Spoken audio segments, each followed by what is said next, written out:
Men bozorlik Guzar mahallasidan keldim. Men qanaqa kreditlar borligini bilish uchun sizlarga qilib keldim yordam so'rab. Qanday imtiyozlar bor? Men yakka tartib tadbirkorlik qilmoqchiman. Siz nima faoliyat qilmoqchimisiz? O'sha kreditga qarab turib o'zim yo'nalishimcha yakka tartib misol endi tovuq boqmoqchiman. Hozir bizda ayollarga imtiyoz bor. Erkaklarga 25% dan beriladigan kreditimiz bizda 23% dan ayollarga beriladi. Ishsiz ayollarni ish bilan ta'minlash maqsadida. O'shanga yo'nalishingizni aytsangiz, o'shanga qarab bizda mahalla loyihasi bor 50 millionlik kredit. Agar xususiy tadbirkorlik sho'tingiz bo'lsa, bir yil faoliyat ko'rsatayotgan bo'lsangiz, 100 millionlik garovsiz kreditimiz ham bor, 300 milliongacha beramiz uni. O'shanga hozir shu maqsadingizni aytsangiz, o'shanga yarasha biz nima sizga taklifimizni aytamiz. Mana hozir o'sha 23% 10 millionlikdan berib tursangiz, mana shu parrandachilik bilan shug'ullanamiz. Uyingiz necha so'tdik? 12 so'tdik. 12 so'tdik. Chiroyli qilib nimalarni ekdingizmi, nima ekdingiz? Hamma narsa ekib qo'yganman. Mana ukam chiqib ko'rganlar sharoitim, kartoshkalar hamma narsa sharoitim bu. Sharoitingiz bor. Ha, sharoitim bor. Tovuqqa nimangiz bor? Kattagiz. Kelib hamma narsamiz bor. Bo'ldi, bo'lmasam bu agentingizni taniysiz. Taniyman. Mahalla bankingizni taniysiz. Taniyman. Taniysiz.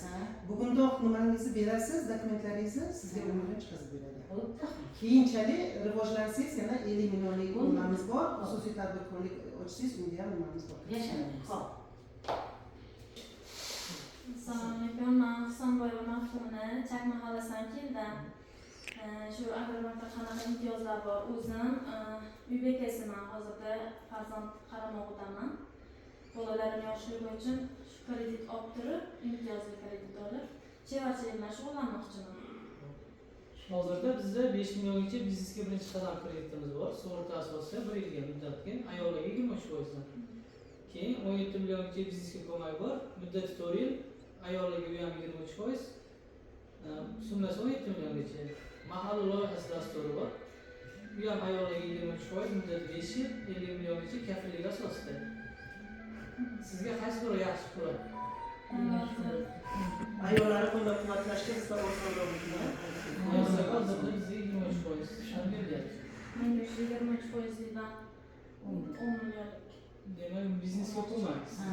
Biznesga ko'mak tikuvchilik qilasiz. O'zingiz band qilasiz, pasport kopyangizni berasiz. Hujjatlaringizni qabul qilib jo'natamiz. Ijobiy xulosa olsak, Toshkent underwritingdan chiqarib beramiz.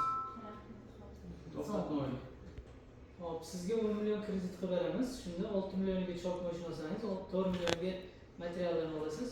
Bir kunda bitta ko'ylak tiksangiz, u bitta ko'ylak 70 mingdan bo'ladi. Bir oyda shunda 2 million 100 ming bo'ladi. Davomatingiz yaxshi bo'ladi, kreditni ham o'z vaqtida qaytara olasiz shunda.